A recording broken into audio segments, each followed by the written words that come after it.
Oh, freedom.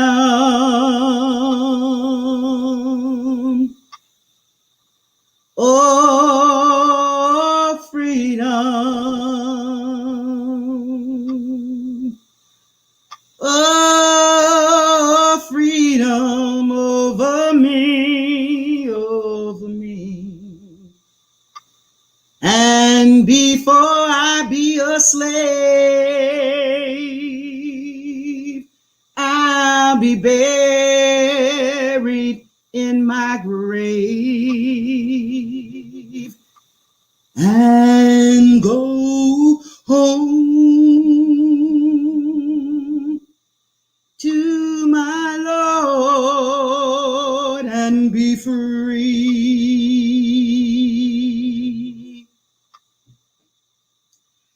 Good late afternoon. It is Greenversations encore time.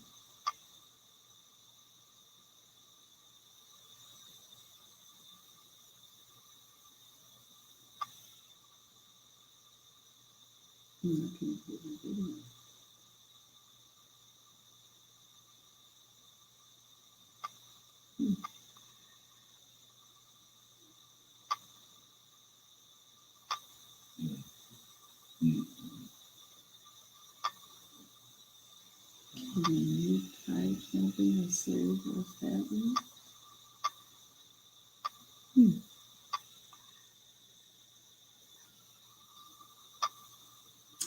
Well, we seem to be having some technical difficulty with our video that was to kick off the program tonight, but we don't let the devil stop us. We are warriors. And so I want to take an opportunity to welcome you to Greenversations. I think we're going to try it again.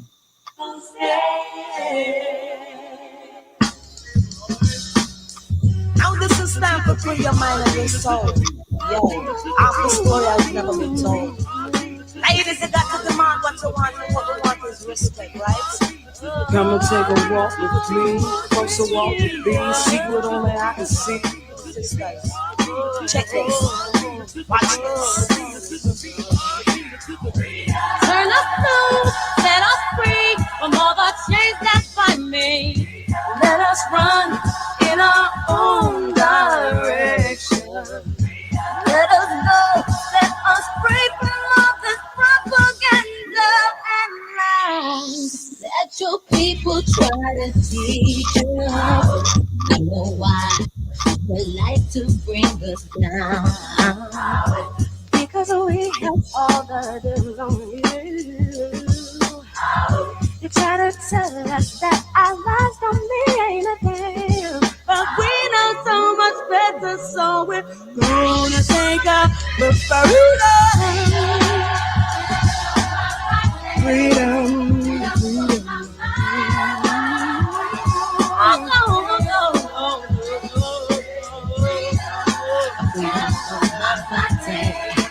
Freedom for my mind, freedom for my freedom.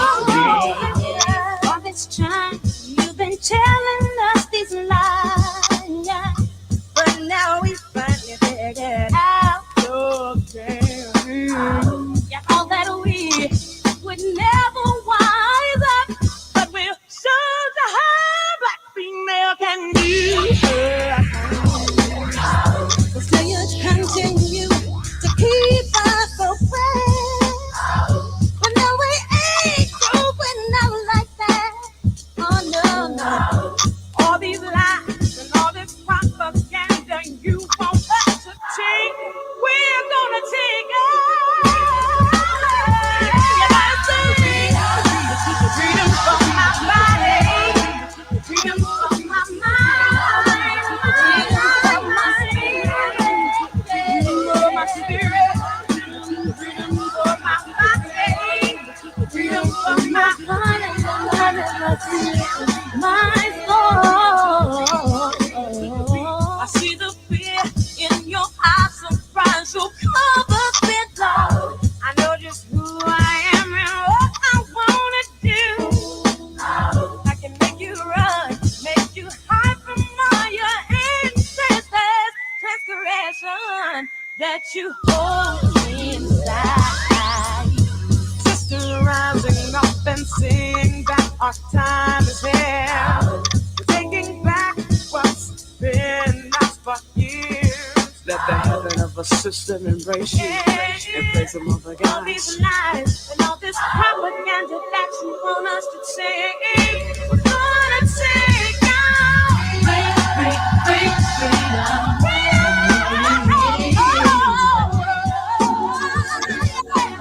The road to freedom. Next stop. Liberation.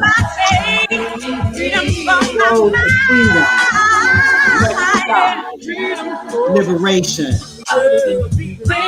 Celebrating Juneteenth.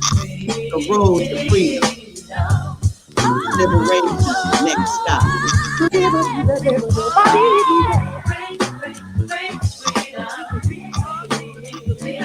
Throw your hands up in the air for freedom. By all means necessary. Thank you so much for joining us today for Greenversations as we celebrate Juneteenth, a holiday celebrated on June 19th to commemorate the so-called emancipation of enslaved people in the United States. The holiday was first celebrated in Texas, where on that date in 1865, in the aftermath of the Civil War, slaves were declared free under the terms of the 1862 Emancipation Proclamation. Juneteenth, also known as Freedom Day, Jubilee Day, Liberation Day, and Emancipation Day. We have a panel for you tonight that is packed with subject matter experts. They have been in the movement most of their lives. It's intergenerational. We have the young folks to the seasoned veterans, and they're going to be sharing with you tonight some of their experiences on the road to freedom. And to talk about what we as Black people, people of color, and people of low wealth, what do we need to be doing now, moving toward liberation? We have 4 exciting panelists. They are the bomb. We start off with Reverend Michael, who is the founder and the executive director of the People's Justice Council, hailing from the red clay of all the way from Alabama. He's from the Bama. That's a Bama boy right about now.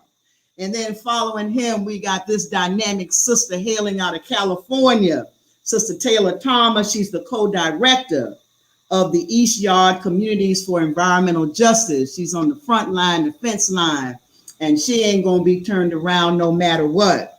Following Sister Taylor, we have the phenomenal Reverend Pendergast, who is the Chief Executive Officer of the Georgia Community Coalition, the People's Agenda. He's about the people, not about profits.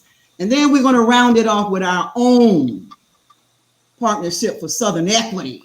Our own, yeah. Marsha Garcia going to bring up on in there and lay it down.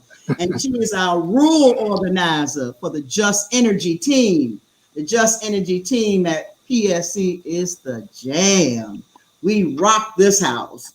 And so without further ado, because we have so much to share with you, I'm going to go ahead on and ask Reverend Michael if he would go ahead on and kick us off on the road to freedom. Next stop. Liberation, liberation, red, black, and green. I said it's red, black, and green. What are you talking about? Liberation, liberation. By equity, by equity, by equity. Yo, you on, bro? All right, thank you. Amen. Listen, before I start, please allow me the opportunity to thank Dr. McClain for the honor of reminding you that we are on a journey of liberation. I'd be remiss if I didn't give a shout out to my PSE family. I'd like to acknowledge the Creek, the Choctaw, the Cherokee, the Choctaw, and the Chickasaw nations whose lands I speak from. I'd also like to honor my ancestors, my mentors, and colleagues and community whose shoulders I stand on. One such community member is Dr. Shanette Garrett Scott. Dr. Garrett Scott is the Associate Professor of History and African American Studies at Ole Miss University. During my preparation for this honored occasion, I ran across a YouTube video of Dr. Garrett Scott providing an oral history of Juneteenth, also known as Emancipation Day, or also known as Black Liberation Day and Black Independence Day. During this presentation, Dr. Garrett Scott provided many nuggets from which to glean from. However, I'd like to lift up a memory that she gave about a Baptist church in Galveston, Texas, near the Ashton Villa. The Ashton Villa, which is the headquarters of the Confederate States of America. It is also the place where General Gordon Granger would read the Executive Order number 3, which told the state of Texas that slavery had been abolished. Now, mind you, this came 2.5 years after the Emancipation Proclamation, which abolished slavery. She shared the memory of a children-led processional that started at the Baptist church and went in a circle from the church to the school to the cemetery and back to the church. Dr. Garrett Scott says that this was done as a symbolic reuniting of the free living with our enslaved ancestors. Here's where I'd like to park for a moment. Yeah, this was a symbolic gesture, but I think that there's something more that can be lifted up here. I'd like to let you all know that there were some other symbols that need not go unnoticed. I believe that this illustration of celebration and commemoration also leaves us with a call of reflection and appreciation. This illustration also provides us the roadmap to freedom. First, please notice that the children are moving. They're not standing around. I need you to understand that our ancestors also didn't stand around. They weren't waiting on some piece of paper to tell them that they were free. In fact, it was Frederick Douglass who said, I prayed for freedom for 20 years, but received no answer until I prayed with my legs. Listen, of the 3.5 million enslaved, 500 to 800,000 of them fled or fought with the Union Army, or they formed their own societies. They weren't waiting on somebody to work it out for them. No, they were working it out for themselves. They participated in their freedom. They kept going. Our ancestors understood what Coretta Scott King understood, that struggle is a never-ending process. Freedom is never really won. You earn it and win it in every generation. Many died still in captivity, but because they continued to fight, generations coming up behind them are revisiting them in better conditions. Can we just pause real quick and just be grateful for our ancestors? Amen. It is the fight of our ancestors that run through our veins. It is the fight of our ancestors that we are benefiting from even now. They moved in a circle because when you move in a circle, you don't leave anyone behind. We can ill afford to leave anyone behind. Our ancestors understood freedom as a collective effort. They understood that until we are all free, none of us are free. Now pay attention to where they visited. They went from the church to the school to the cemetery, back to the church. They were remembering their journey. Our African ancestors understood they were spiritual creatures, and that our spirit is connected in community. In life, we are born, we learn, we progress, we mourn, we remember, and we return. Now, I want to lift up the fact that we are spirit. This procession is making us feel fully aware that we are spirit. It is also screaming at us that in this moment, that because you are spirit, you are powerful. It was the great theologian Howard Thurman who said, "Do not be silent. There's no limit to the power that may be released through you." This is where I'd like to land this plane. The executive order not only told the oppressed and the oppressors that those who were enslaved were no longer enslaved. It also told those that were now listed as free that they had to fend for themselves. The order told them that they weren't going to have an opportunity to rest, nor did they need to expect any reparations.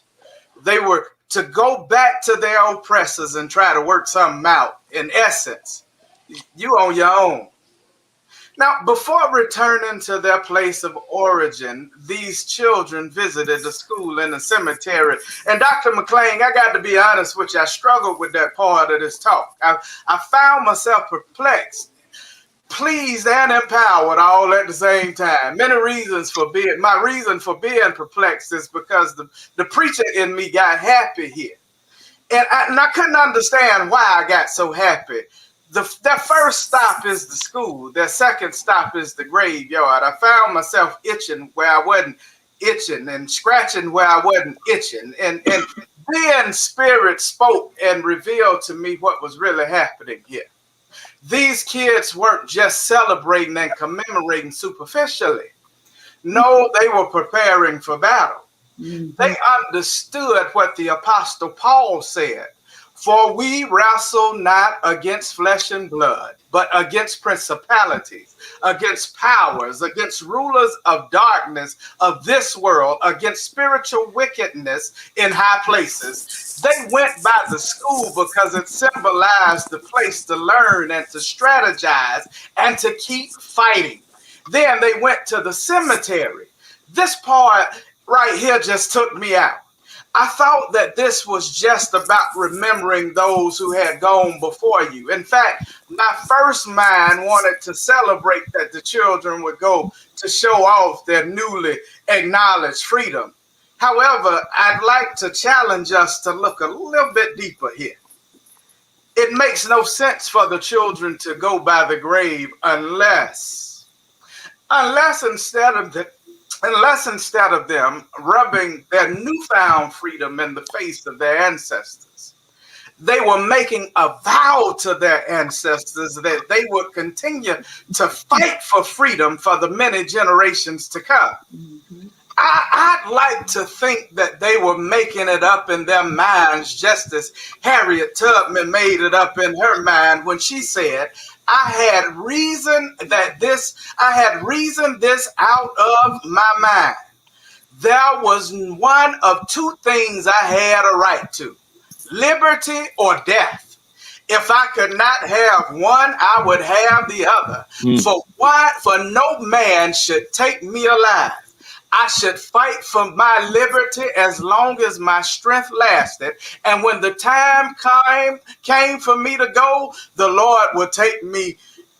They were saying, before I be a slave, I'd be buried in my grave and go home with my Lord and be free. This is the attitude that we've got to have today. We've got to have an attitude that we will keep going. We won't leave anyone behind. We'll learn all that we can for the fight, and we will determine that we will fight collectively for our freedom. As long as injustice exists in our communities, we will continue to fight. As long as we are continuing to die at the hands of those who are sworn and to protect and to serve us, we will continue to fight.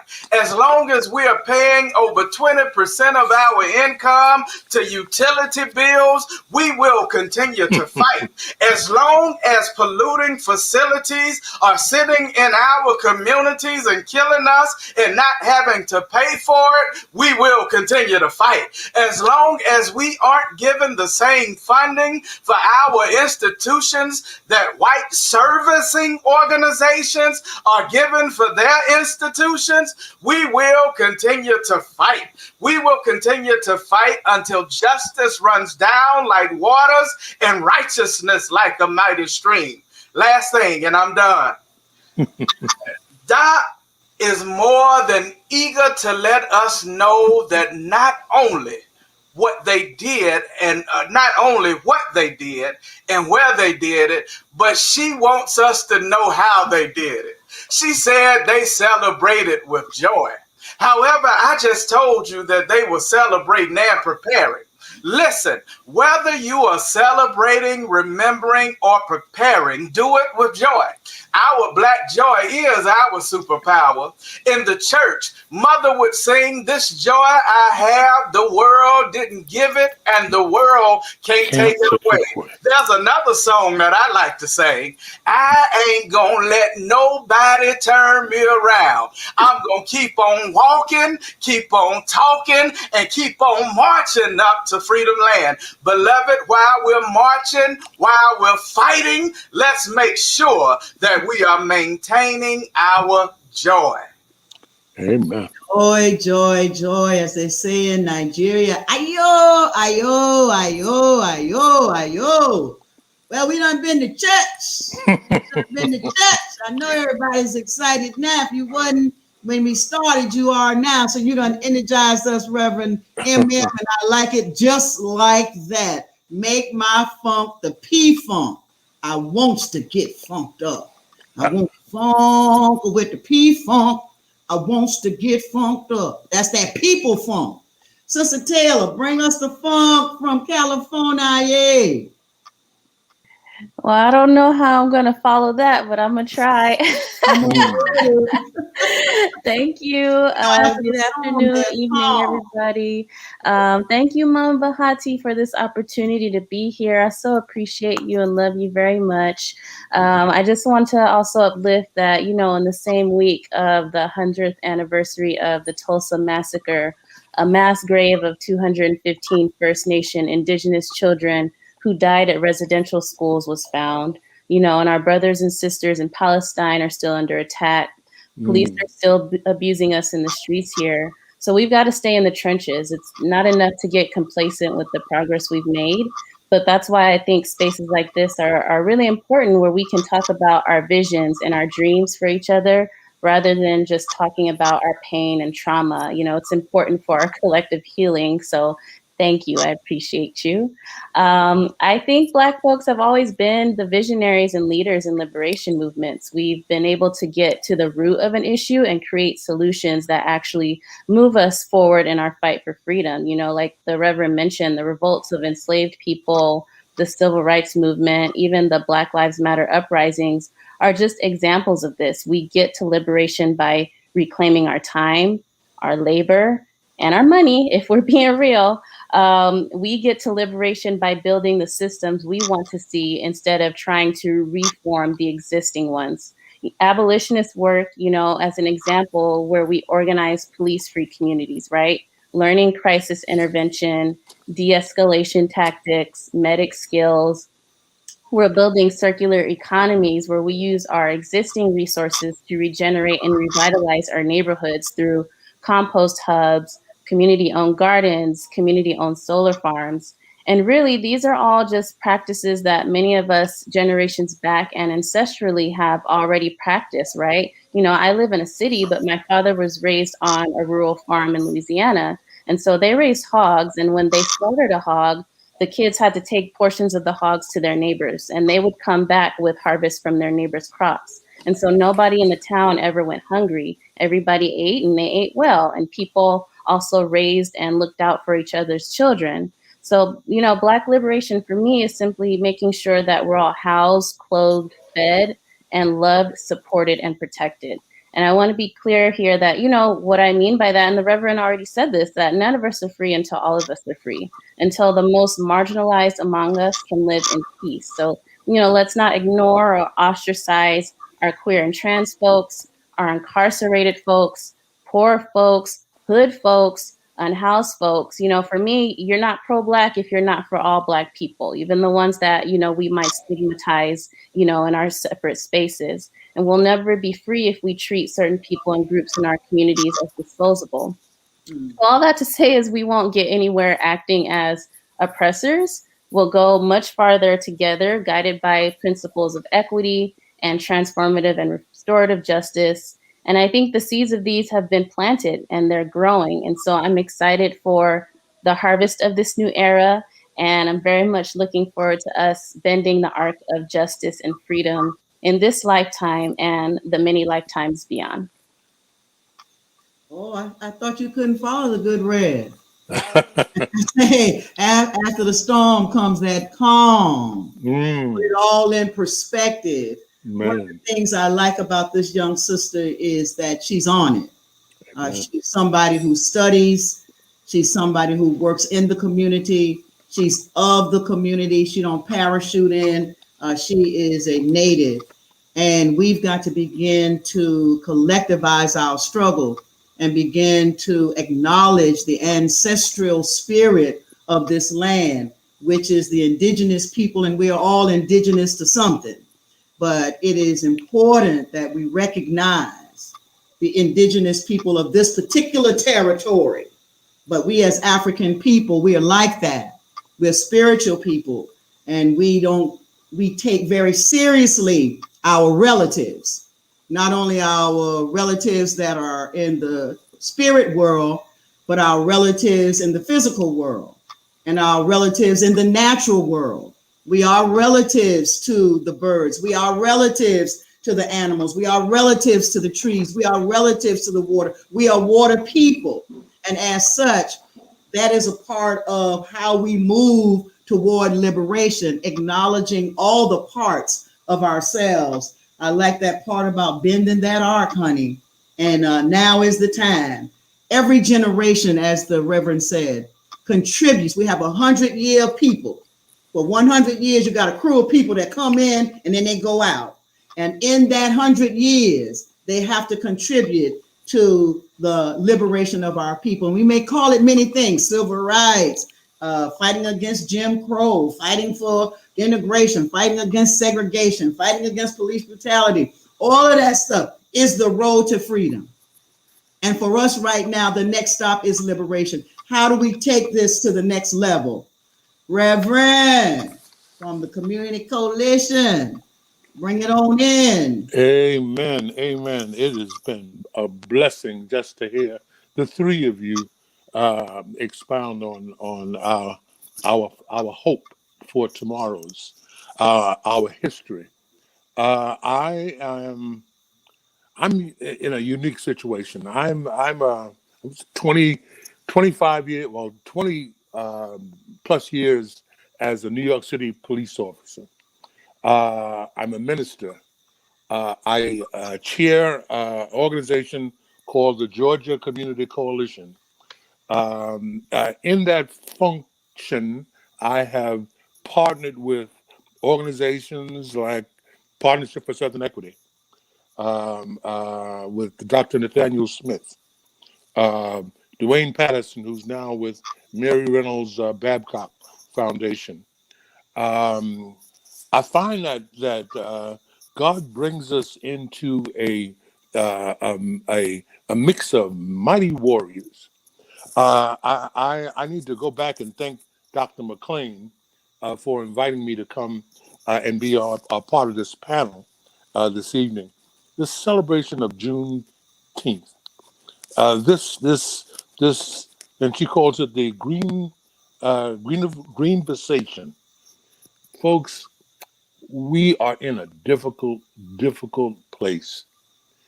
We are in a place where these individuals that are rulers and in this municipalities, they, at this point in time, they have decided that the mixture, this blended society that we live in, they're not happy with it. They want to move us out. Now, you've heard all of the conversations as to what they're doing. in South Carolina, with they're trying to pass crazy laws and telling these folks that it's okay to carry your pistol on your hip. In Texas, they're coming up with crazy plans. In probably 48 of the 50 states, these folks are taking your right to vote, your right to have an input, a say as to who will be leading our governments. The bottom line is the master has decided that they want to get rid of those Africans or those descendants of African people that they brought in and used us, destroyed us, built their wealth with our on our backs. Now they want to make a change. We've got a problem. We've had 4 years of a white supremacist. I'm going to be real. I don't want to be preachy. I don't want to be. I don't want to be soft. I want to say that these people have come out from the cracks, the crevices of this society, and have determined that they want to get rid of us. They want to take whatever rights that we have earned, and our forerunners, our foreparents have lived and died for. Now we have got to do what we have to do. We have got to establish that we're not going back. We're moving forward. We will, even if we are to die, we have to die going forward. I say this as a 70 plus year old man. As I said, been a police officer, been running the streets, doing those things that I shouldn't have. But the bottom line is, I say to you that I'm scared for my grandchildren. I'm scared. I'm scared for the those folks that we have brought and brought into this world, and we may not be here to protect them. This society has reverted. Look, we have the issue with housing. We got a issue with renting. We have an issue with education. They don't want you to be able to have these things. If you look at and just look at what they did in that town in Oklahoma, they destroyed all the progressive attributes, the homes, the banks, the businesses, the theaters. That was intentional. Now, you may say, well, that just happened. It did not just happen in this society. Not one time. Not one time. Numerous times when white America, just as is happening now, Trump's army, they want to take what you have and take you back to a some zero. They don't want the competition. Every 20 years or so, we have this an issue and a conflict. We are here, my friends, my sisters and brothers. The Civil War hasn't ended. We are in a civil war status. Everybody knows it but us. You have got to understand that this nation, those I'm talking about those folks that 74 million people that voted for the previous president. They'll do anything. If you look at what's happening in the police departments throughout the nation, and I say this as an ex-police officer, most police are prepared to protect and serve. There is an element in those departments because they rally around guns. Their focus is to arm themselves. Okay, who do you think? What is your understanding? As I mean, you just look at recent history. Who do they brutalize? How do they treat them, the folks that look like them, as opposed to folks of color, black and brown? You have to you have to prepare yourself for this issue, and we have to fight. We have to fight. We have to be educated. We have to get housing. We have to get good jobs. If you can't afford the rent that is being asked for these housings, guess what? You will not get it. They're not going to give you anything. Now, this administration, President Biden and Vice President Harris, they seem to have the intentions, the good intention of bettering the standards that we have in America. To say that we are all of the same kind, that we all deserve to enjoy the blessings of America. But you understand that 74 million that they're standing up against, these people don't want you to be blessed.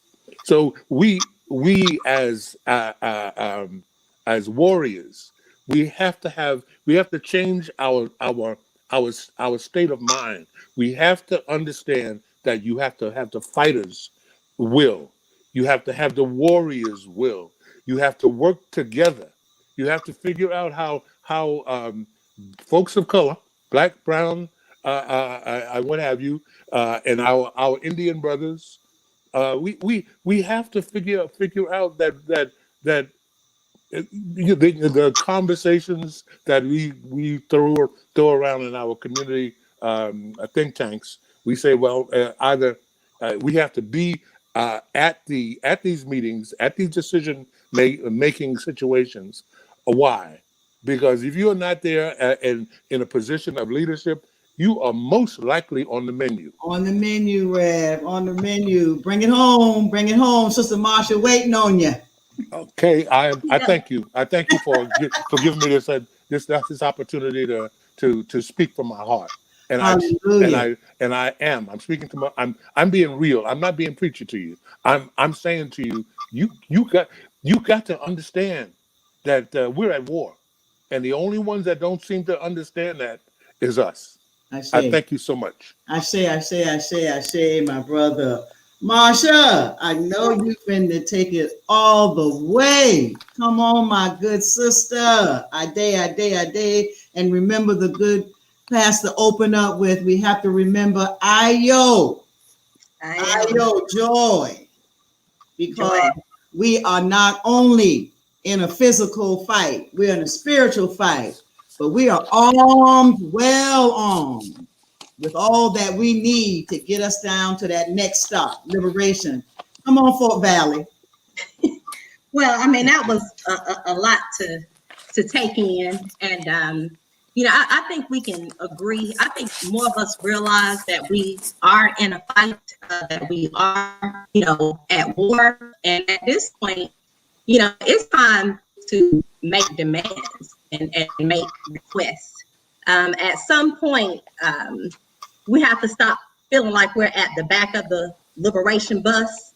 And it seems that sometimes if we're at the front of that liberation bus, we're in a greeter position and we're opening that door and we're like, hey, you come on in, you get you some justice. And yeah, y'all come and get some justice. And we as Blacks in these ununited states of America seem to be the validation or validators of oppression.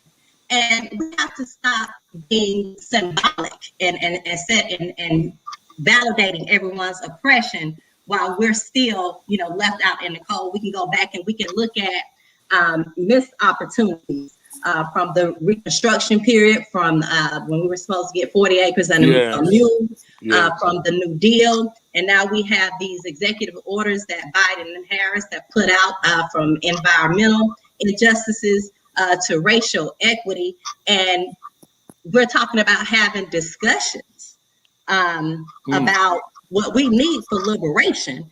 there's no need for a study. There's no need for discussions that could take up to 2 years. Yes. We need to be very specific. Here we're talking about Juneteenth, and we have this red, black, and green banner up, but we're afraid to embrace and take a special interest in our special interest. And at some point, we're going to need to have some racial equity lobbyists. The revolution is not free. It costs. It's going to cost time. It's going to cost money, and we have to stop pumping circumstances and try to do things in their decency and in their order. Because when we talk about white democracy in the United States of America, white democracy is where whites are equal to themselves but appear superior to others. Amen. And so that's what we have to cease. That's what we have to stop. And bottom line, we need reparations.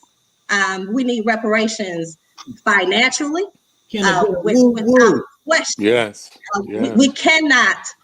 They're doing free education in some communities in some states. So, we're not going to. That's what I question as far as education is concerned. Free educations, trades, higher education, but we need a hard financial reparation, a number that we're going forward with, and we need to really collectively get together and have some conversations.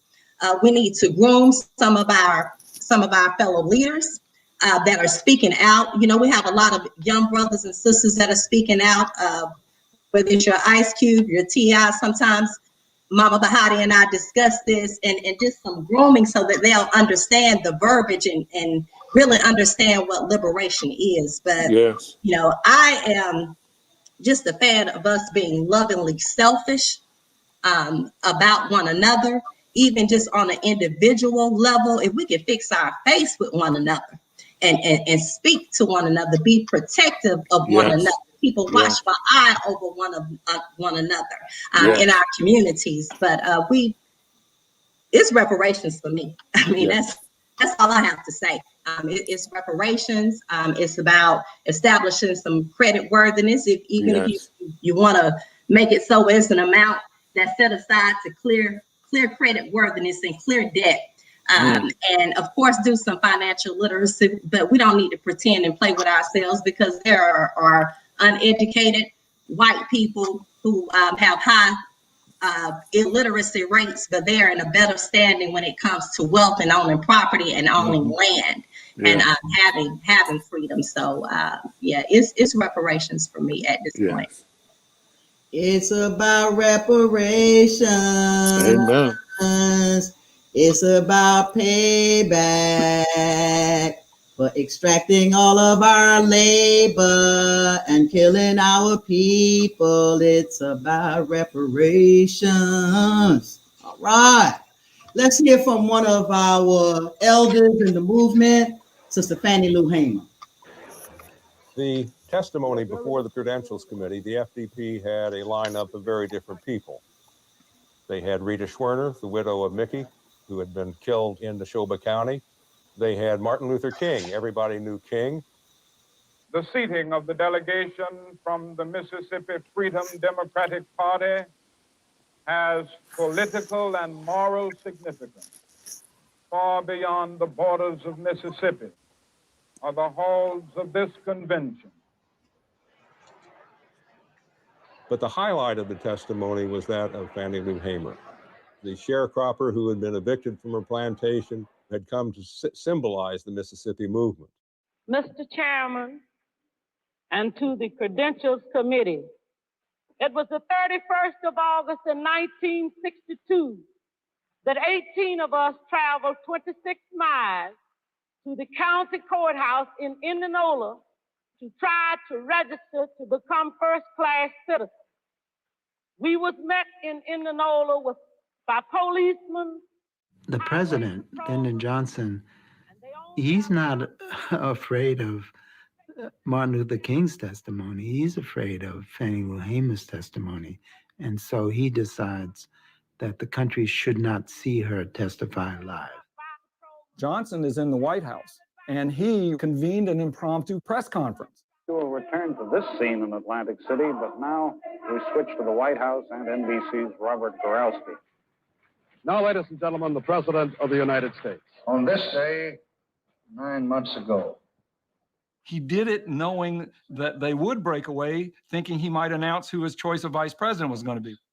Instead, he gets up there and he announces, get this, he announces that it's 9 months to the day since Governor Connolly, who was there, was shot along with President Kennedy. So he announced a 9-month anniversary. Everybody's scratching their heads. Thank you very much. And then he leaves. And by that time, Fannie Lou Hamer's testimony was over. However, it backfired on Johnson because it became a story that she had been taken off television and in the news that night, and for days afterwards, they replayed her testimony. I was carried to the county jail and put in the booking room.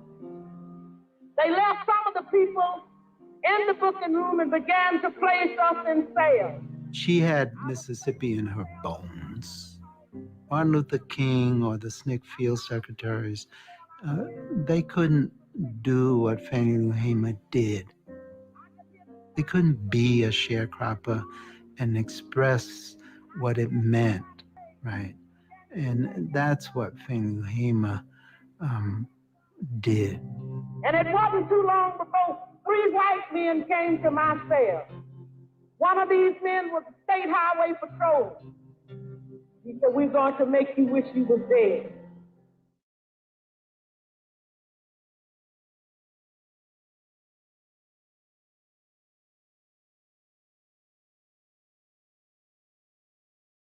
As we continue this road to freedom, it is not only our collective responsibility to protect the vote as we seek reparations, because we have the power to decide who's gonna govern us. Yeah. And we have to be Fannie Lou Hamer. We have to be Ella Baker. We have to be those she-rolls, unnamed, that was cooking in the kitchen while the brothers and the men's folk was in the front room strategizing. But then the sister said, "Oh, I got something to say. And I got something to do. And we's gonna do this together.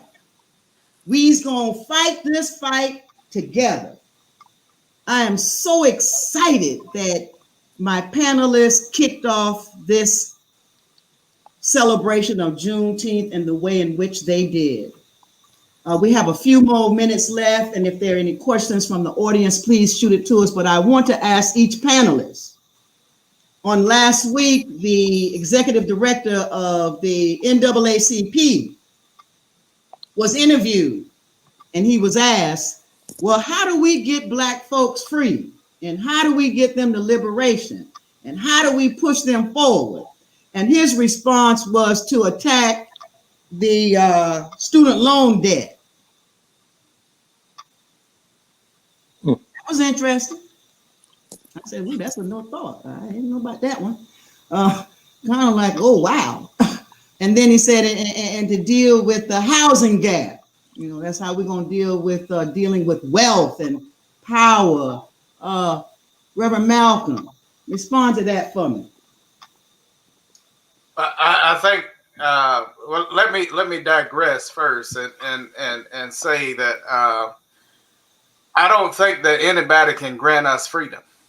I'm sorely against somebody telling me that I'm liberated or that I'm already free. You can acknowledge my liberation, you can acknowledge my freedom, but you can't give it to me. That's what I was just trying to say at the beginning. And understanding what Frederick Douglass said. My freedom didn't come because some piece of paper gave it to me. My freedom came because I took it.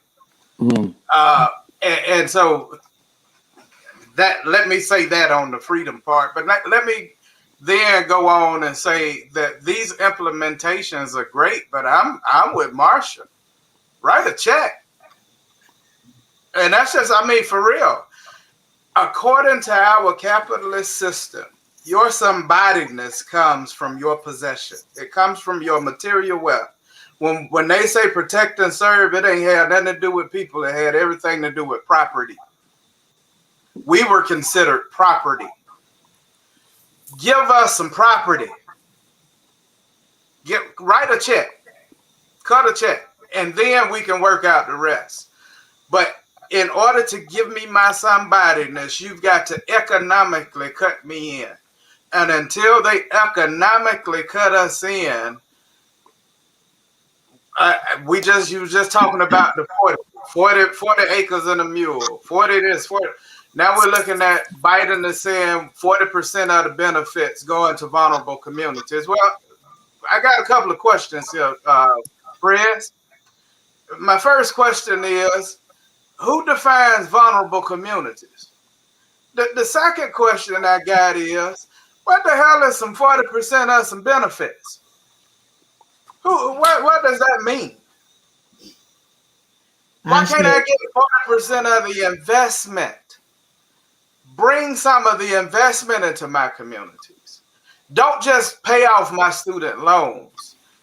Pay off my student loans, but also give me access to some of these boardrooms and some of these resources that you all have to build business. Don't just come in my community and weatherize my house. Give me access to the supply chain and some of these distributions so that we can build wealth in our communities. And white folk ain't just coming in, giving us some trees and leaving us with just trees. I say. Let's be clear. Let's be clear. And this is the last thing I'm gonna say. When we look at Juneteenth, understand what I said. That executive order said, y'all free, but you got to go get it on your own. Mm-hmm. They gave us a celebration and kept all the money. Mm-hmm. Rev, that's why I love you. Marsha, I saw your hand go up, girl. What you got to say? Okay, so I'm sure we've had some thoughts. If we're talking about a monetary value,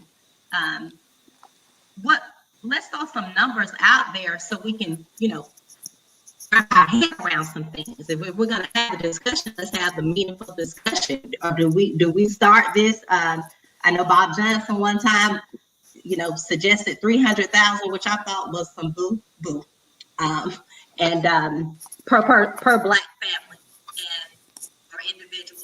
That's not enough. And so I see no reason when we look at the comparisons of what have been given to others, and in some cases they were not even impacted by anything that occurred in the United States of America. But we need to have a serious discussion about the impacts of Jim Crow while you have two governments occurring at the same time after the Civil War, and then you allow the Southern states to implement their own form of government. We need to have a serious discussion about the chemical warfare of crack. There's no reason why all of the North is sitting on a news panel and writing books when this was a targeted and intentional event that occurred. When we go back and we look at the strides that were made from the signing of the Civil Rights Bill, the Black Power movement in those 15, 20 years, the strides that Blacks made and how this was intentional. So there needs to be some real discussions around money, and we don't need to be waiting around about this. And we need to be very advantageous. We need to take a note from our fellow LGBT community and from the Asian community, and go ahead and get what is rightfully ours. I need my money. I need my money. A whole lot of money. Taylor, issue to us a call to action, please, ma'am. As a young person, as the youngest person on the panel tonight, in your experience, in your wisdom, in your leadership in your community, what call to action would you issue to the Black nation at this time? Wow, okay. I say, two things. One, I think we kind of underestimate the power of shadow work that we can do on ourselves to make sure that we're whole and healed first before we start to go out and try to do for other people in our community. We need to make sure that we're well and we're right before we start making moves, because we could be creating unintentional harm. So I just, I'm glad to see more people get in therapy, talk about their emotions, address their mental health. We had the young sister Naomi Osaka, who withdrew from a major tournament because of her mental health. And that's really huge. I'm glad to see these conversations are going. And I hope that folks keep investing in that. And also just, keep a lookout for your neighbor. We have to start at home. I think people will get the idea that we can move mountains and we have to create a whole movement. But it just starts in your neighborhood. It starts in your block. It starts with your family, your friends. We're not going to change the whole world tomorrow, but we have to and can start with the people that we're closest with by creating a network of people that we're aligned with. And when you start there, then you have a core of group of folks that you can really ride with, you can function with, and y'all will be able to make a change wherever you're at. And it's us making little changes in our communities. And all of that comes together to create big waves that then creates bigger changes in all of our communities. So it's just, don't think about like how grandiose the issues that we're dealing with are. These are generational issues. Some of them we're not going to solve, a year, 2, 3 years, 4 years. But we can always start somewhere, and we can start small, and that always builds out to something bigger. So don't get overwhelmed by how much we have to deal with. There's people in your community that are going to be with you, going to be for you, and going to be rocking with you. You just have to find them. And, always look to the light. The light is always there. Our ancestors are always there. Our community is always there. So, stay positive. The Neighborhood Justice Posse. Rev, in 10 seconds, give us a call to action. Very briefly, 2019, we had a program. We had it in Savannah. It was called The Power of Us. We all know what to do.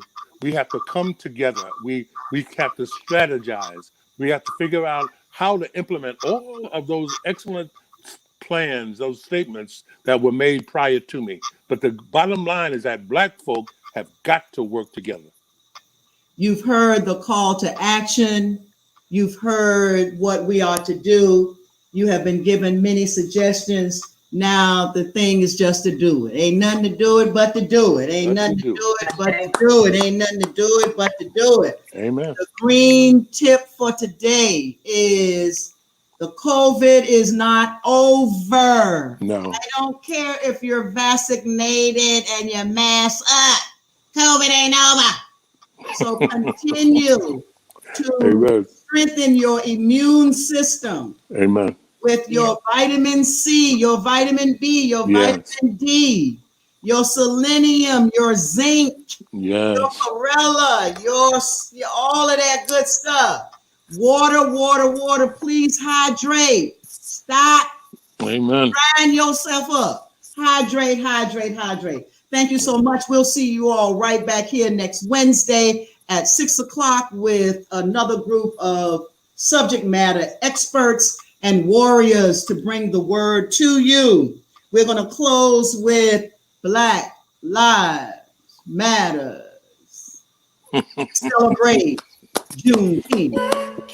Amen.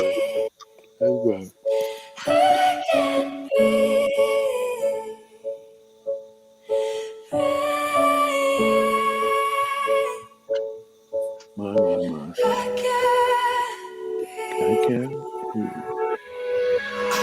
Yeah, this a revolution in our time. Everybody's fighting, change coming, yes. That's why it's an acronym for riot. Everybody has a voice. Don't you dare stay silent. If you say nothing, you are an accessory to violence. Let these words that are tears of our people that are crying. We can bring back hope, but not the people that are dying. It's what happens when the people you've oppressed ask for change in the country that they built, but you've ignored and denied. This is Sandra Bland, Floyd, in every single family. Police brutality has intervened in and destroyed. Couple bad cops can't define all you other boys. So every good cop needs to stand up and make some noise. Black, white, Asian, doesn't matter cause we can't avoid. So let's all come together, join hands, and just get annoyed at people who believe racism makes sense in a country built up minority, slave working poor. Ain't nobody's born racist, man. It's something you learn, deep rooted in your brain from the day of your birth. I think it's time that we repair all of these bridges we burned and let love out of our hearts onto the cheeks we've turned. Spread love, show love. Let's get rid of this curse. Don't wait for anyone to act, man. You go first. 400 years wasted. Let's get rid of this hurt, because that's the only way we'll ever see peace on earth.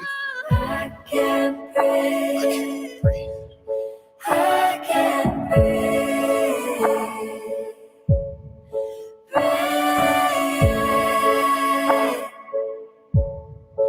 I can't breathe. Change is what we really need. Cut me open, cut you open, res the color every single human being bleeds. Let's come together, cops, citizens, and in between, and rally for the rights of everybody in humanity. Black, blue, white, green, playing for the same team. Mine, I'm okay, but boy, that doesn't mean I can't dream. Black lives matter, shouldn't anger you or make you scream. All lives matter, cause we aren't treated equally. Remember when we were kids and didn't see color, and when we played in kindergarten and I called you my brother. Then we grew up and they taught us we should hate on each other, even though we weren't in the same and we all came from our mothers. I hope y'all understand, hate is not a trait, it was learned, man. Equality is the quality we need inside this earth, man. Give and receive is the karma that you earn, man. I can't breathe.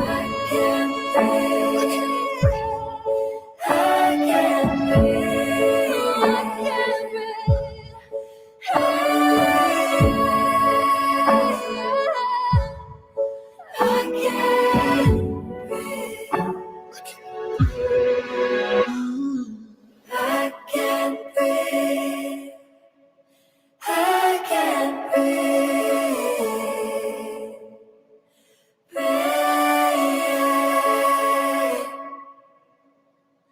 I can't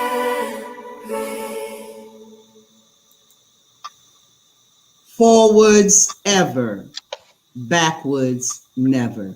Thank you and good night.